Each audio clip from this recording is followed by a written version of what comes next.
Le feuilleton est loin de se terminer, celui du conflit parcellaire entre Ngoï Kassanji ainsi que Gabriel Mokia. Tout le monde tire les draps de son côté.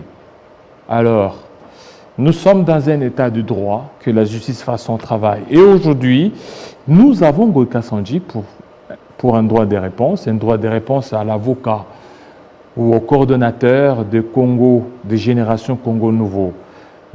Camille Calais, il aurait dit, ou il a dit dans la dernière émission de décryptage que Ngoï Kassanji aurait acquis cette maison donc dans un temps suspect, un temps qui ne lui permettait pas de pouvoir acquérir cette maison.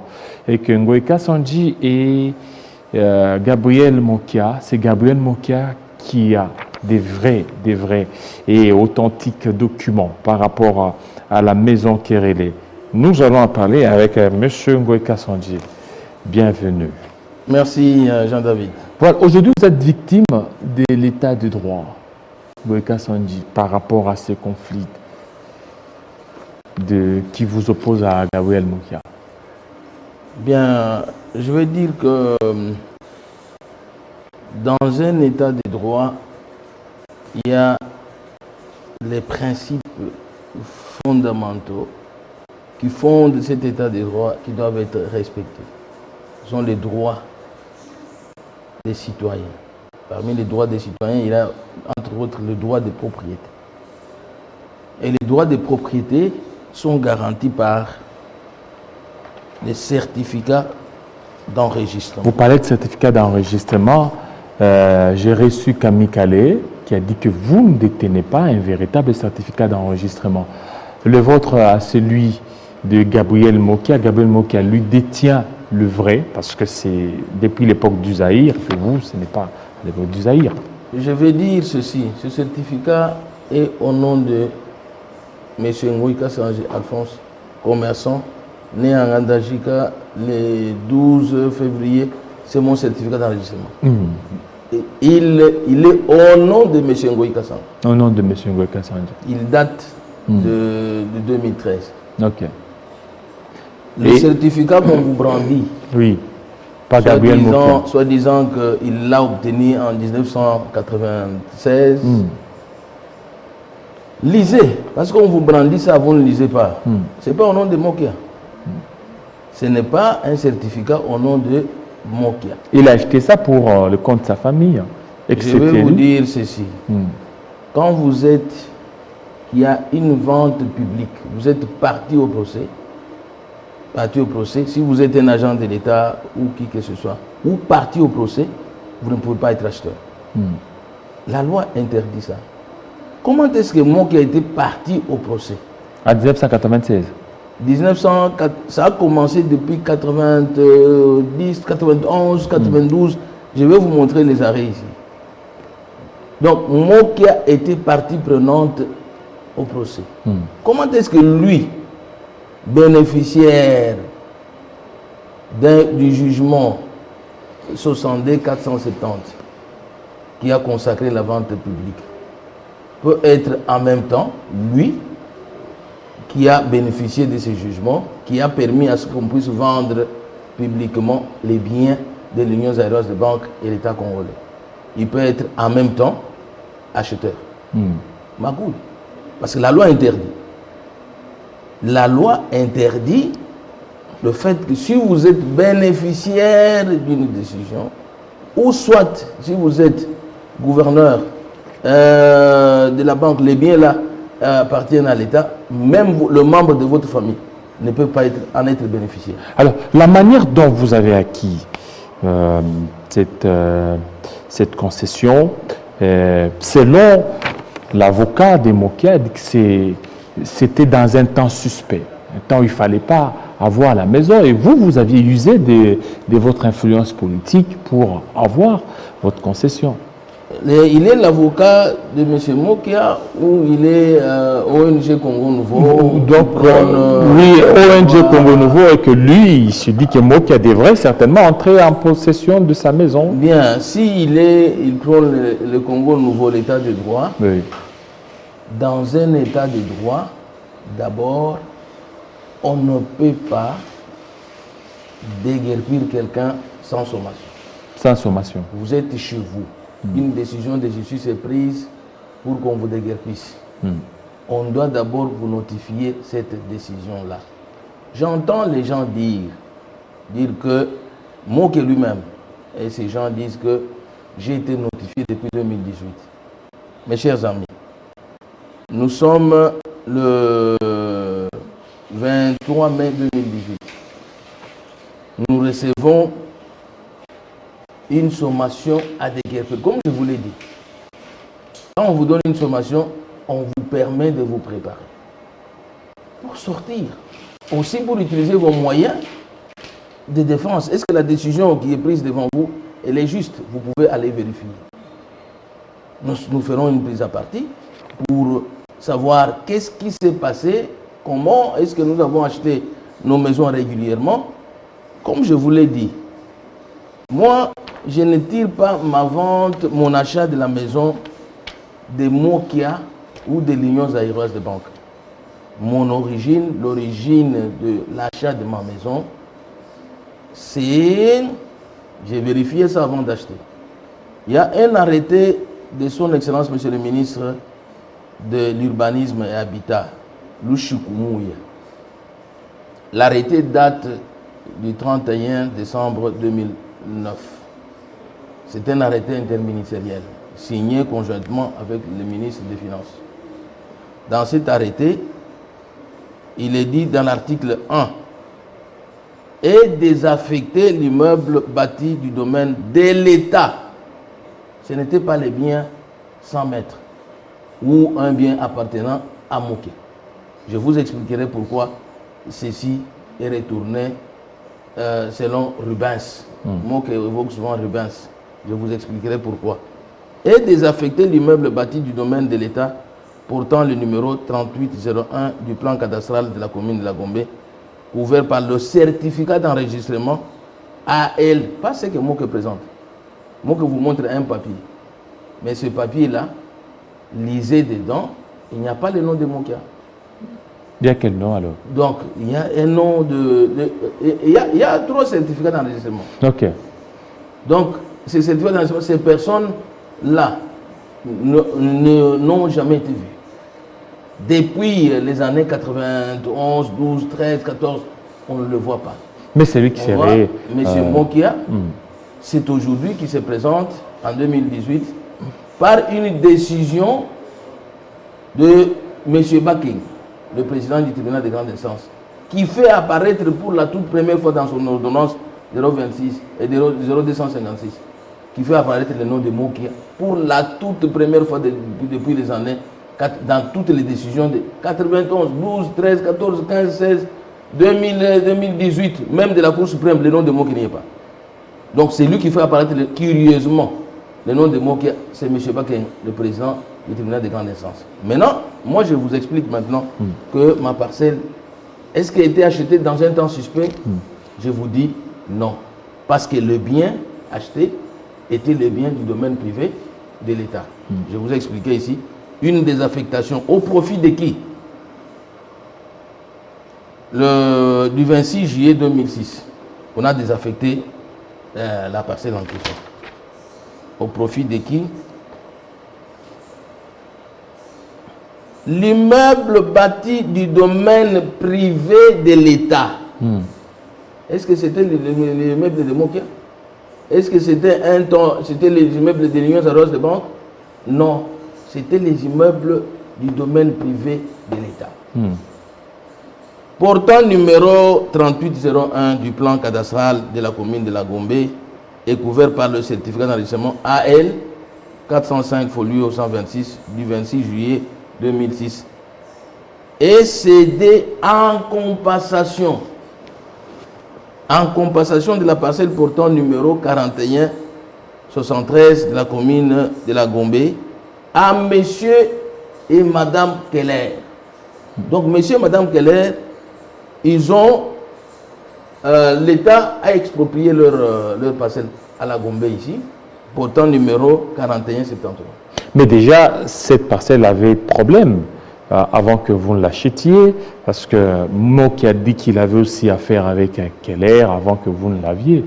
C'était ça. Jamais, ils n'ont jamais été en procès. Keller, je vous ai montré ici que c'est un arrêté du 26 juillet 2006. Ok.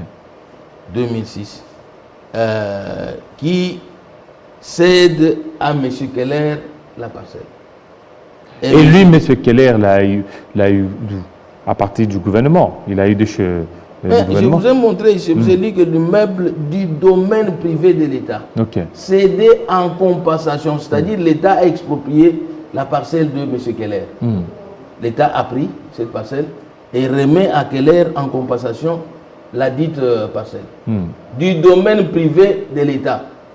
Donc j'aimerais d'abord directement ôter les allégations mensongères où M.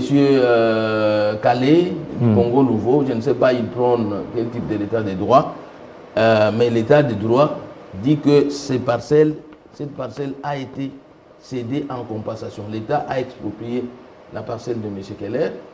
Parce que lui, qui a dit que c'est un conflit qui a commencé depuis 1996 et que lorsque Mouzé est entré, après Mouzé, tout ça, donc c'est un conflit qui date et que vous êtes venu par après. C'est donc lui qui est depuis 1996. N'eût été des arrestations qu'il a subies des part et d'autre, il ne devait pas se retrouver dans cet état de choses. Demandez à M. Mokia de nous prouver. Je vais vous aller jusqu'à l'origine, M. David, jusqu'à l'origine des achats, qui en était propriétaire et comment est-ce que ces biens sont rentrés dans les domaines privés de l'État. Je vais vous démontrer.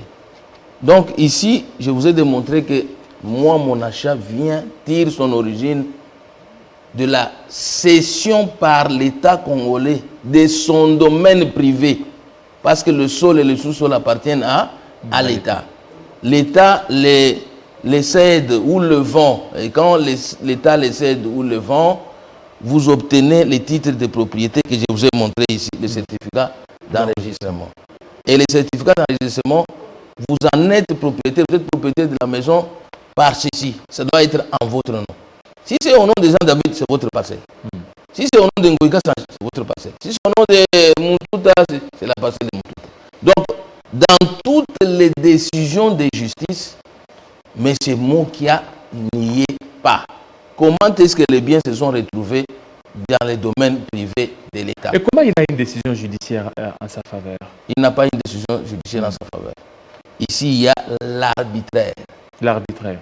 Il y a M. Baking, qui, sur base de l'ordonnance 2742 et de l'arrêt 2742, du 25 mai 2018, l'arrêt 2742 du 23 mai 2018, cet arrêt est de la Cour suprême de justice. Dans cet arrêt, l'arrêt casse sans renvoi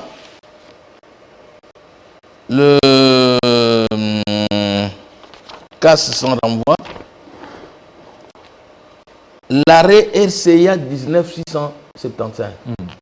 Cet arrêt RCA 19675 de la Cour d'appel de la Gombe saisi depuis 1997, soit une année avant l'avènement de l'arrêt RC 009. Donc la banque,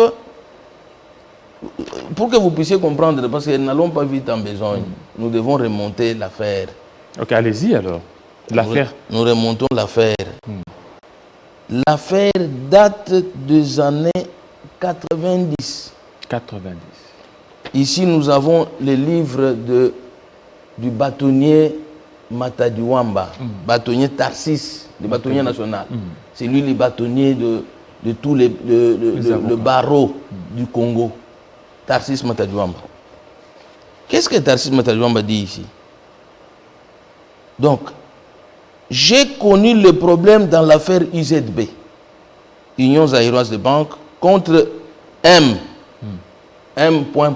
M, c'est qui? M. Moké. Où le procès verbal du conseil d'administration établissant le pouvoir, je suis à la page 261 de ces livres. Je demande à tout le monde de s'en procurer pour comprendre qu'est-ce qu'il y a. Parce qu'on embrouille tout le monde ici. Où le procès verbal du conseil d'administration établissant le pouvoir d'agir en justice du PDG Insunzu avait été subrepticement soustrait. Donc un procès verbal soustrait. Il y a une malignité terrible dans cette affaire, une magouille terrible. Soustrait.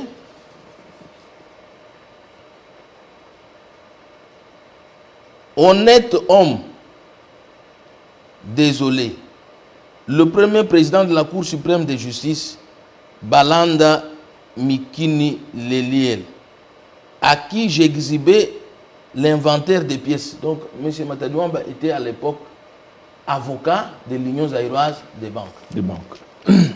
Il dépose les pièces, même dans lesquelles il y a eu une procuration, du PDG de l'Union zaïroise des banques. On a fait l'inventaire des pièces, on a fait toutes les pièces étaient au grand complet. Mais les juges disent qu'ils n'ont pas trouvé dans les dossiers la procuration. La procuration était soustraite par M. Mokia. C'est ça qu'il raconte ici. Vous comprendrez même comment est-ce que les choses sont arrivées à ce point-là. Il dit, soustrait, honnête homme, désolé, le premier président de la Cour suprême de justice, Balanda Mikini Liel, à qui j'exhibais l'inventaire des pièces. Matadouamba vient lui exhiber l'inventaire des pièces après la décision de la Cour suprême de justice, condamnant l'Union zaïroise de banque pour faute de procuration à l'endroit de son avocat. Donc le PDG n'avait pas fait la procuration, alors que la procuration était bel et bien déposée. Matadouamba dit, dûment réceptionné, compris tout de suite. Monsieur le Premier Président comprit tout de suite, mais supplia de ne pas faire du bruit pour l'image de la haute cour, mais promis en guise de réparation de solliciter une injonction du ministre de la Justice. Vous allez voir cette injonction-là, pour un autre pourvoi dans l'intérêt de la loi. Ma cliente, quant à elle, verra ses immeubles vendus aux enchères pour finir elle-même par disparaître du circuit bancaire. M. Mokia a pignon sur rue en politique. Là, c'est en 1990. Nous sommes en 80... ici, nous sommes en 95-16. Distingué, sinon médiocre opposant, ça c'est Matadouamba qui dit, à présent et demain peut-être. Au fait, à quoi tient cette amusante comédie? M savait et voyait à Kinshasa comment on faisait du pignon avec les jugements. Il soustrait donc son certificat d'enregistrement à la conservation des titres immobiliers, où il était conservé pour garantir des sommes empruntées à l'Union zaïroise de banque. Moi qui avais emprunté à travers sa société Sogepro une somme de 198 000 $. Et ils ont convenu de constituer gardien les titres fonciers. Parce que quand vous empruntez une somme d'argent, vous mettez en hypothèque votre parcelle certificat d'enregistrement, on doit l'amener au titre foncier pour les cacher. On doit mettre au dos du certificat d'enregistrement hypothèque. C'est au titre foncier.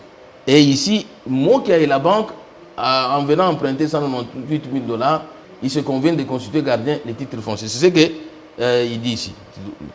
Il dit, moi qui soustrait son certificat d'enregistrement. Je vais vous expliquer.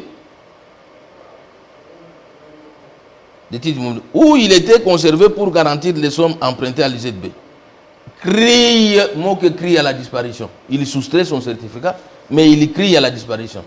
Refuse cependant de faire la déclaration de perte exigée par la loi. Parce que quand vous perdez un certificat d'enregistrement, vous faites de la déclaration de perte. C'est ce que la loi dit. Et on fait les affiches pendant 60 jours pour pouvoir informer à tout le monde que tel monsieur a perdu son certificat d'enregistrement. Et si on ne voit pas quelqu'un qui vient dire qu'il a ramassé ou quoi que ce soit, le conservateur vous établit le duplicata. C'est ça la procédure. Que lui demande, donc la loi lui exige la déclaration de perte de pièces par la loi, que lui demande une lettre du conservateur. Le conservateur lui adresse la lettre. Vous avez perdu votre certificat d'enregistrement, faites la demande, la déclaration de perte. Pour le remplacement de son titre, on le remplace par un duplicata. Assigne en dommages et intérêts, non pas la République et son conservateur, mais la banque gagnera cette cause successivement au tribunal de grande instance et à la cour d'appel.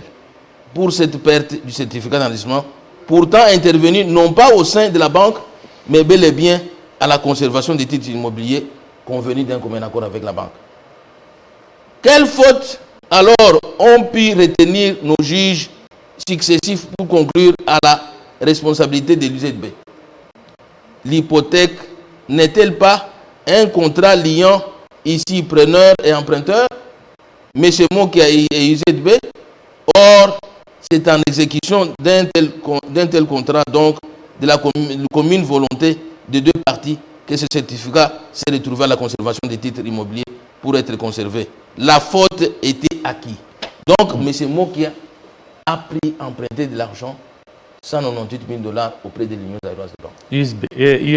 UZB. Il hypothèque sa parcelle de Barumbu. Qu'il habite maintenant, cette parcelle ne l'a pas perdue. Mokia s'arrange. C'est ce que M. Le Bâtonnier dit dans ce livre. Selon la jurisprudence. C'est le bâtonnier, quelqu'un qui connaît Tarsis, Matadiwamba, Kamba Mout. Donc, Mokia hypothèque sa parcelle. Il était en difficulté. Il n'avait pas d'argent. Il va hypothéquer sa parcelle de Barumbu. J'aimerais préciser à l'intention de tout le monde qui va me suivre, même de M. Calais du Congo Nouveau. Je lui dis qu'il connaisse d'abord, qu'il sache comprendre d'abord le dossier, que M. Mokia avait emprunté l'argent auprès de l'Union zaïroise de banque. Il a déposé en hypothèque les papiers de sa parcelle de Barumbu pour cette somme de 198 000 $. Ils se sont convenus avec l'Union zaïroise de banque de constituer gardien les titres fonciers. Donc on devait garder dans le coffre-fort du conservateur. Maintenant, Mokia est en difficulté de payer. Depuis 91, 92, 93, Mokia n'arrive pas à payer. La banque le somme de rembourser son argent. Il est en difficulté. La banque devrait normalement récupérer la maison hypothéquée au nom du crédit qui n'était pas apuré. Donc, M. Mokia aura la vie sauve grâce à la réforme de Birund. La réforme de Birund a fait multiplier des sommes des anciens Zaïre fois 3. Vous avez 10 000 francs, vous allez vous retrouver avec 30 000. Si votre argent là se trouve en banque. Mokia qui est en difficulté se voit son argent là multiplié fois 3. Il amène maintenant cet argent auprès de l'Union zaïroise de banque pour rembourser le prêt de 198 000 $. En venant, c'est ce que Matadiwamba dit, il soustrait son certificat d'enregistrement ou au coffre-fort des titres fonciers. Pourquoi Matadiwamba dit qu'il soustrait? Parce que cette parcelle, il la détient jusqu'aujourd'hui. Il détient cette parcelle, il y habite là-bas. Alors maintenant, aujourd'hui, Mokia lui dit qu'il a déjà une décision de la justice qui a été rendue en sa faveur et que c'est lui qui serait le détenteur. La preuve, c'est qu'on vous a expulsé. Qu'est-ce que maintenant vous allez faire? Monsieur Jean-David, j'aimerais d'abord... Monsieur Mokia dit qu'il a une décision de justice m'expulsant. Mais je vous ai montré, moi, que ma parcelle, je l'ai achetée par une désaffectation du domaine privé de l'État. Pas un bien qui appartenait à moi. C'est pourquoi le cheminement de ce que je disais, il y a eu plusieurs décisions. J'aimerais aller vers... Quelques-unes seulement, peut-être. Quelques décisions. D'abord, la sommation de 2018 ne peut pas, où on nous a sommé de nous déguerpir, ne pouvait pas produire ses effets parce qu'elle a été suspendue par celui qui peut suspendre l'exécution des décisions de justice. c'est l'inspectorat de services judiciaires. Et l'inspectorat de services judiciaires avait suspendu l'exécution ici en 2019 par sa lettre ici.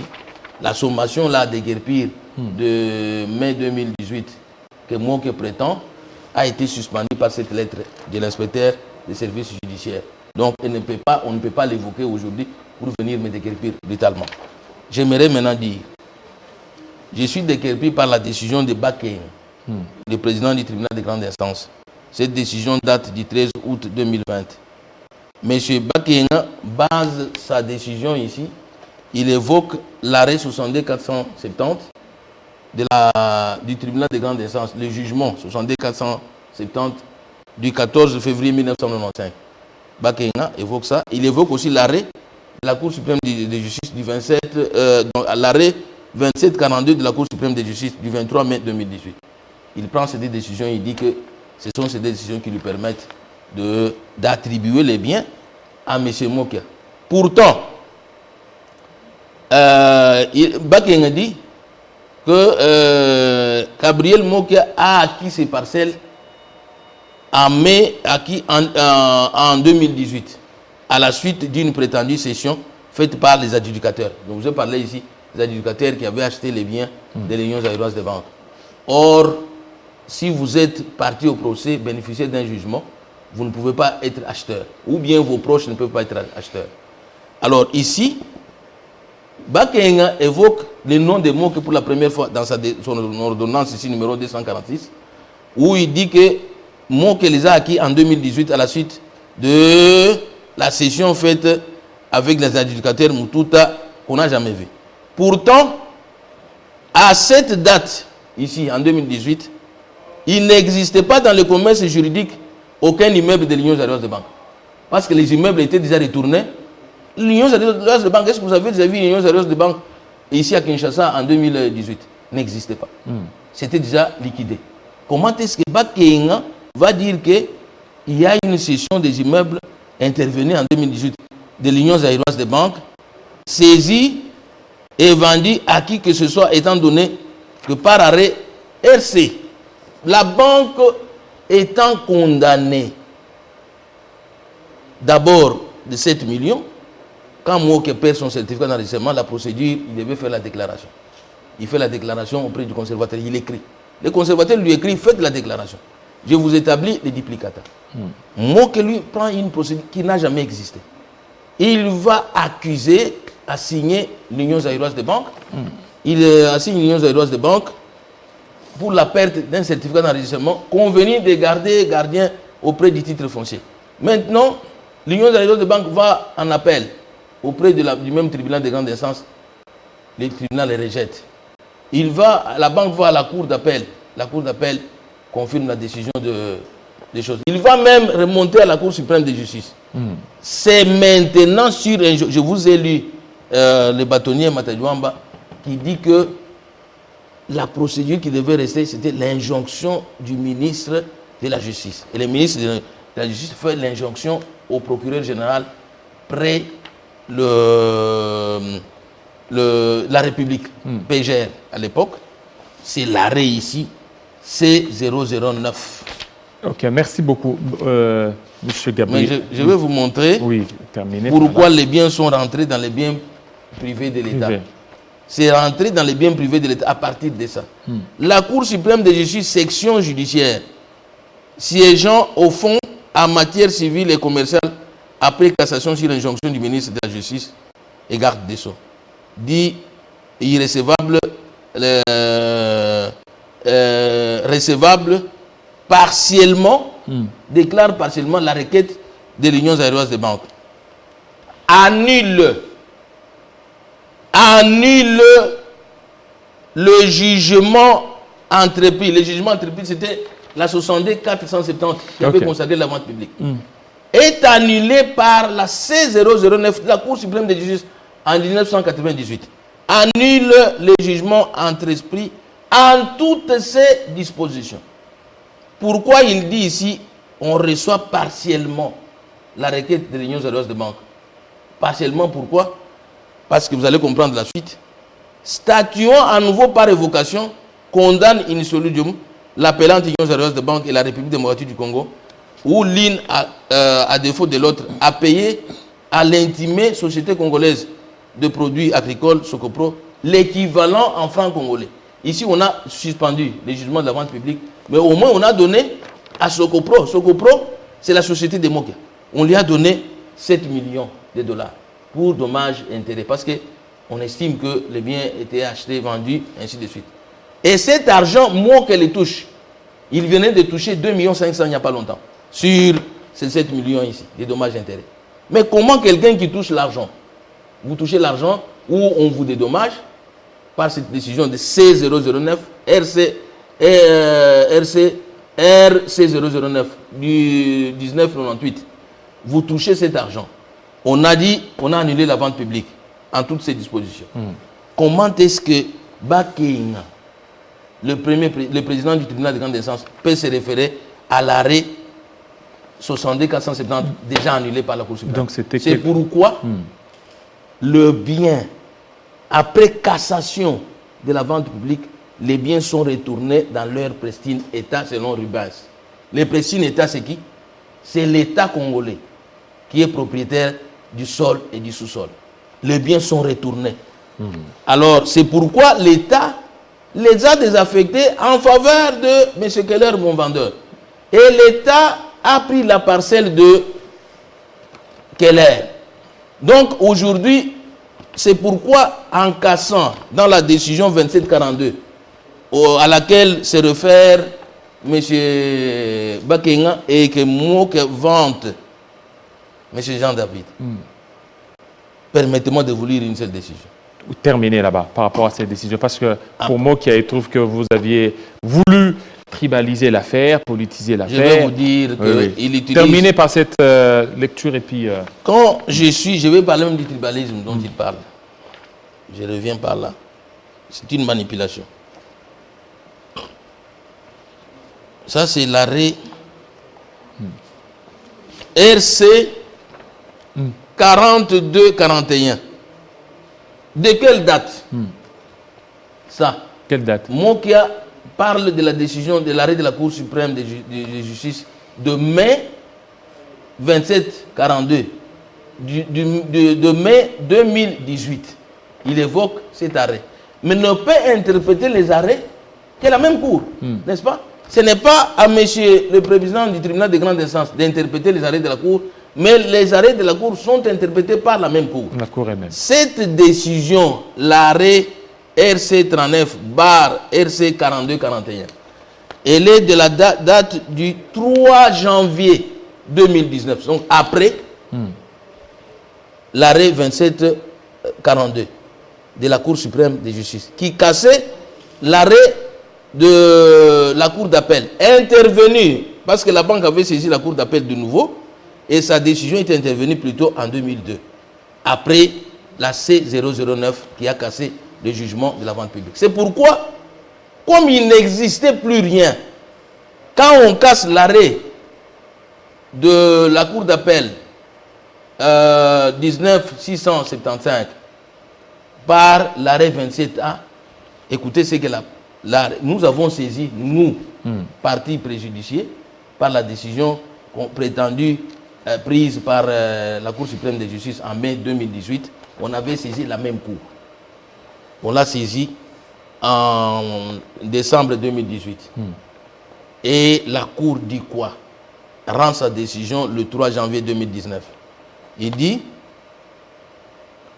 par requête signée par l'avocat à la Cour suprême de justice Kalouba Dibo, qui est l'actuel président de la Cour constitutionnelle. La Cour constitutionnelle avait introduit la requête, il connaît les dossiers. Porteur d'une procuration spéciale le 17 septembre 2018 et déposé le 18 du même mois au greffe de cette Cour. La société Génie d'exploitation minière pétrolière Sogemip a poursuivi, écoutez, quoi? Sollicite l'interprétation de l'arrêt RC 2742 dont Moke parle. Ça a été expliqué par la Cour. Sollicite du 23 mai 2018 par lequel la dite Cour avait cassé sans renvoi l'arrêt RCA 19-765 attaqué. Qu'est-ce que la Cour dit de sa décision sur laquelle le juge... En quelques lignes seulement, la Cour dit quoi? Il ressort des éléments du dossier que l'Union zaïroise des banques, actuellement l'Union congolaise des banques, était condamnée à payer à la société zaïroise des produits agricoles, en abrégé actuellement Socopro, un montant de 16 millions quelque chose de nouveaux Zaïre à la suite de la RCA 17-270 rendu à la Cour suprême de justice en 94. Pour permettre, maintenant, je lis les dispositifs parce que je ne peux pas lire tout l'arrêt, je vais lire les dispositifs. Bon, et tout ça, c'est... Oui, et voilà, vous avez l'arrêt. La Cour dit, la Cour de cassation siégeant en matière d'interprétation reçoit la fin de non-recevoir, mais dit fonder la requête. Reçoit la requête en interprétation, dit qu'en ayant cassé, sans renvoi l'arrêt RCIA 19-675, elle a fait ressurgir le jugement RC 66-693, 66-694, 66-695 du 13 juin 1997, par lequel le juge statuant en premier ressort s'était déclaré incompétent. Dit que les dispositifs de l'arrêt 2742, dit que les dispositifs de ce jugement ne renferment aucun élément à exécuter.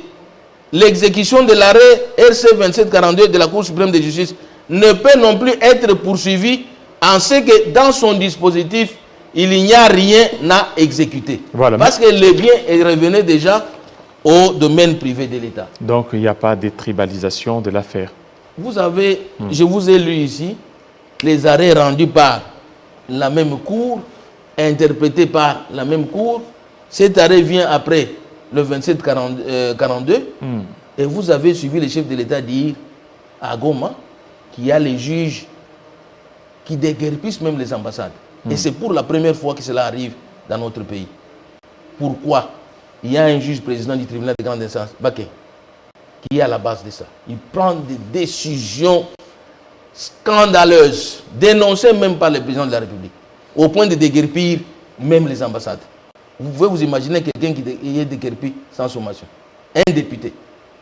Si un député est déguerpi sans sommation. Et quand Moke évoque l'accord tribal, mais quand on m'a déguerpi injustement et brutalement, c'est Bakeng. Bakeng, il est du Kasaï, non? Qui est le premier président de la Cour suprême de justice, la Cour de cassation? C'est Mukendi. Il est du Kasaï, non? Même de chez moi, c'est Bako Kanonge. Qui est le premier président de la Cour d'appel? C'est M. Mpoyi, Mukendi Chamakish. Mpoyi Chamakish. Tous du Kasaï. Les deux là sont de chez moi, de Bako Kanonge. Mais quand on m'a déguerpi d'une manière brutale et injustement. Là, il n'y a pas de tribalisme. Là, il n'y a pas de tribalisme.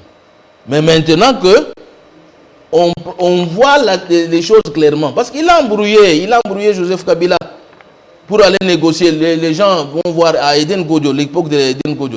Il dit ça. Les gens négocient les postes, lui va négocier les maisons. Il monte un dossier et il ne sait pas que comme il a utilisé la politique, on lui a aussi fait la politique. On dit à la Cour, donnez-lui une décision politique. Comme ça, nous obtenons ce que nous voulons. On lui a donné une décision politique, la 27-42, où il n'y a plus rien. Parce que les biens revenaient déjà au domaine privé de l'État. Merci beaucoup, monsieur le député national Ngoï Kassanji, à la justice de dire le dernier mot pour départager. Voilà la quintessence de l'État de droit. Ça n'est fini, fidèles téléspectateurs. Restez branchés sur Télé 50. À très bientôt.